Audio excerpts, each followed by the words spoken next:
यीशु मसीह के मधुर नाम से आप सभी भाई और बहनों को, प्रभु के सभी दास और दासियों को जय मसीह की। और प्रिय भाई और बहनों, इस नए वर्ष 2021 के प्रथम महीने के आज हम 13वें दिन में पाए जाते हैं। हम सारी महिमा परमेश्वर को देते हैं। परमेश्वर के वचन का प्रिय मित्रों स्वागत करें बड़े खुशी के साथ में। परमेश्वर बड़ा महान है, जिन्होंने हमारे जीवन में खूबसूरत पल दिया, अवसर दिया। उसकी दी हुई जिंदगी हमारे पास है और इसलिए हम आनंदित है, क्योंकि प्रभु परमेश्वर हमारा आनंद है। हालेलुया। इस वर्ष में प्रियो, इस साल इस 21 में हम सभी मसीह परिवारों को, मसीही कलीसियाओं को, मसीही प्रचारकों को क्या करना चाहिए? क्या करना चाहिए? चारों तरफ परिस्थितियां, हालात उतने अच्छे नहीं हैं, परिस्थितियां खराब है, चारों तरफ सताव है, बीमारी है, नाना प्रकार की मुसीबतें हैं।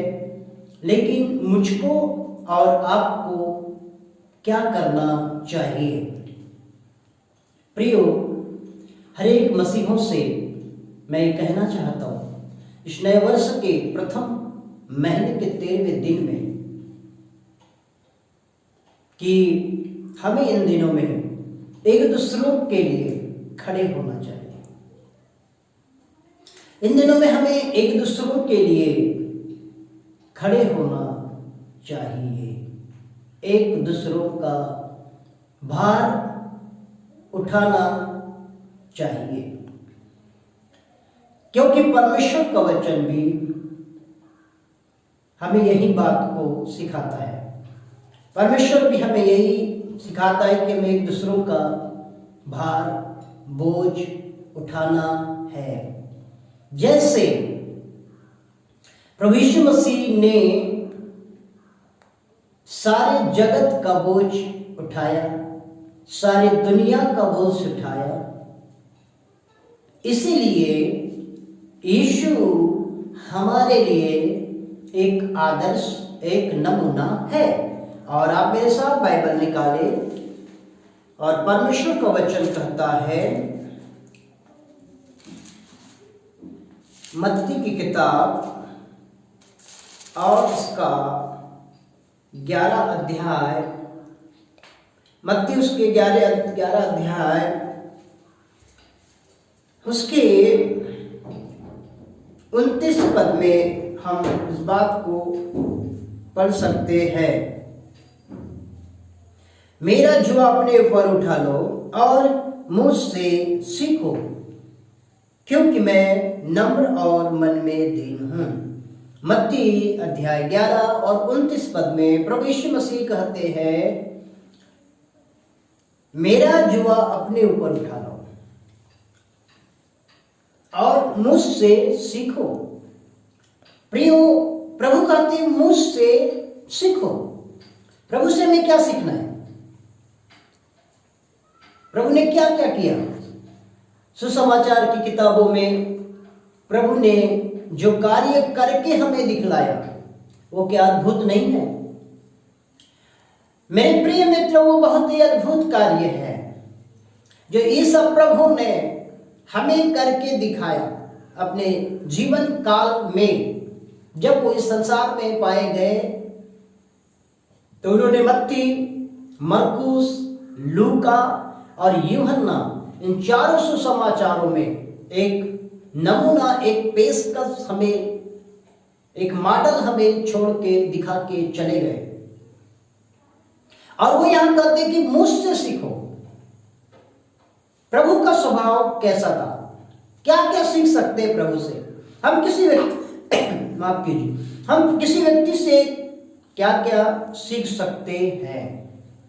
हर व्यक्ति के अंदर कुछ न कुछ सीखने लायक की बातें होती हैं। प्रिय मित्रों, कभी किसी को हमें कम नहीं समझना है, या ये नहीं समझना चाहिए कि कोई ये मूर्ख है, इसको उतना टैलेंट नहीं है, ये मुझसे कम लिखा पढ़ा है, मैं इससे क्या सीखूंगा, ये मुझे मुझसे सीखना चाहिए। और ये प्रकार से हमारे थॉट्स होते हैं, इस प्रकार से हमारी थिंकिंग्स होती है और हम कहते हैं कि अरे मैं इतना ग्रेजुएशन किया हुआ आदमी, ये मुझसे सीखना चाहिए, ये मेरा छोटा है, मुझसे छोटा है, मुझसे कम पढ़ा लिखा है। ऐसा नहीं है।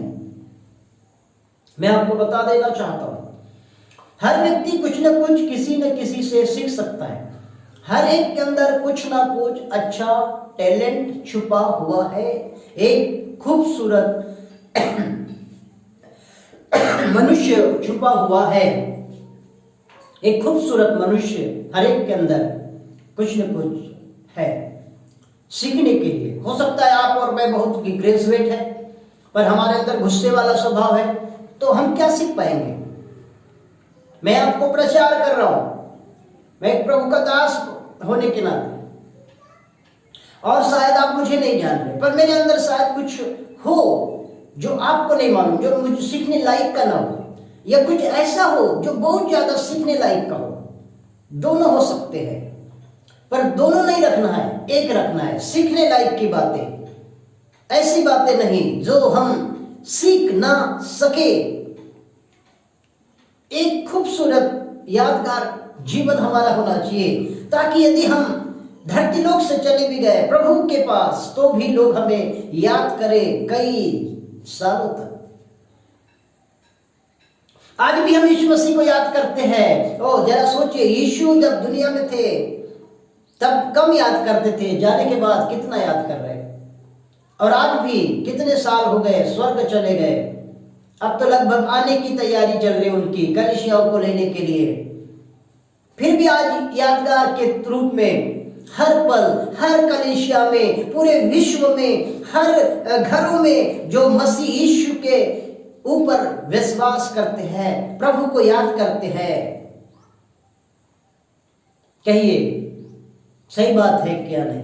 प्रभु को हर लोग याद करते हैं, हर पास्टर, हर मसीह, हर जवान, हर बेटा, हर बेटी प्रभु यीशु को स्मरण करता है। क्यों? क्योंकि उन्होंने ऐसा कुछ करके ही गए कि वो भूला या नहीं जा सकता। उसने प्रेम करके दिखलाया, वो भी अपनों से नहीं, गैरों से।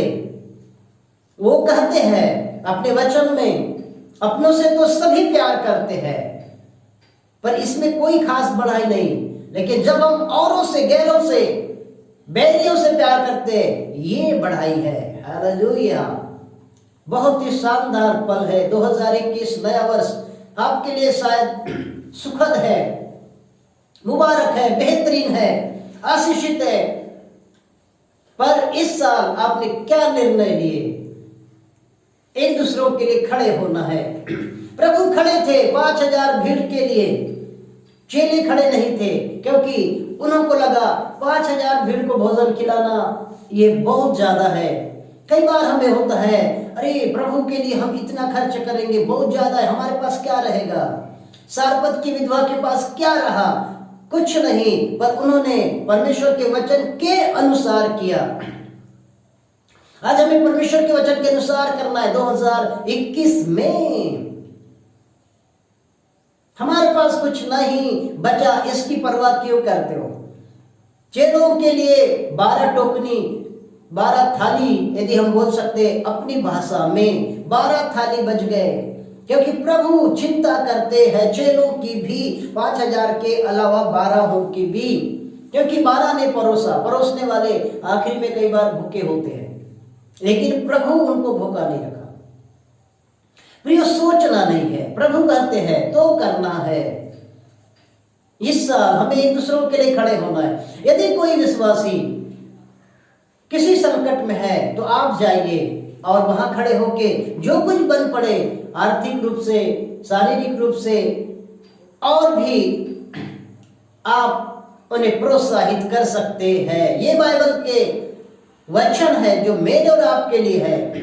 आप YouTube में बहुत सारे प्रचार को सुनते हैं प्रियो, लेकिन मैं आज आपको एक अलग बताना चाहता हूं, और इस तरह से आपने शायद नहीं सुना।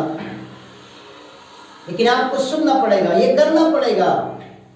यदि आप और मैं एक अच्छे विश्वासी, एक अच्छे सेवक, एक अच्छे पास्टर है, तो हमारे अंदर एक अच्छे होने के गुण पाए जाना चाहिए। एक पेड़ की पहचान यीशु ने कहा उसके फलों से होती है। एक पेड़ की पहचान उसके फलों से होती है। यीशु अपने सुसमाचार की किताबों में ये वचन हमारे लिए बोल के चले गए। एक पेड़ यानी एक विश्वासी, एक मनुष्य, एक प्रभु के लोग, उनके अंदर फल होना चाहिए। और फल है गलाती 5 उसके 22 और 23 पद में आत्मा के फल जिनको कहा गया है। और ये आत्मा के फल जब हमारे अंदर होते हैं तो हमारी पहचान होती है। प्रभु खड़े थे भीड़ के लिए, हम खिलाएंगे खाना। और एक लड़का था जिसके पास 5 जौ की रोटियां थी। बकरी गाय चराने वाला छोटा बच्चा अपनी रोटी दे दिया प्रभु के हाथों में। जो कुछ था, जो कुछ है प्रभु का है। भजन 24 में बाइबल 1 पद में कहती है, जो कुछ भी है प्रभु का है, परमेश्वर का है। आप और मैं भी ये बात को ना भूले, ये बात को ना भूले, आप और मैं भी प्रभु के हैं। प्रभु यीशु ने कहा, एक और बार हम अपने वचन में आकर के समाप्त करेंगे, मुझसे सीखो। यीशु जी कहते मुझसे सीखो। कई बार लोग किसी से नहीं सीखना चाहते, अरे मत सीखिए। कई बार लोग किसी चर्च की मदद करना नहीं चाहते, क्यों? क्योंकि ये सबसे बड़ा कारण है कि वो मेरे कलीसिया का नहीं है, मैं उसके लिए क्यों मदद करूं? वो हमारा पास्टर नहीं है, मैं उसके लिए क्यों मदद करूं? प्रियो, ये बातें 2021 में आपसे जाती रहे। आप क्या शिक्षा देने वाले ठहरेंगे ऐसे में? क्या प्रचार करने वाले बने हैं आप? कौन से प्रजाति के पास्टर हैं आप? कैसी आत्मा के हैं आप? कैसा मन है आपका जो इस तरह से आप टीच कर रहे हैं? प्रिय 2021 में एक परिवर्तन और लोगों की मदद और दूसरों के लिए खड़े होने का साल है। कोई बात नहीं, दूसरे चर्च का है, पर हमको उस तरह से उसे संबोधित ना करें जैसे करना चाहिए। उसी के चर्च में उसको बने रहने के लिए भी प्रोत्साहित करें, लेकिन दुख और सुख में सहायता कर सकते यदि हम में शक्ति है तो। लेकिन नफरत की भावना कभी ना रखें एक दूसरों से, क्योंकि ये स्वभाव प्रभु के अंदर नहीं था।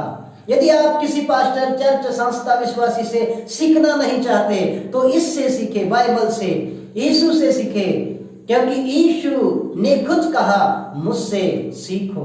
पौलुस फिलिप्पी 2:5 में भी कहते हैं, अपने में मसीह का स्वभाव रखो। आमेन।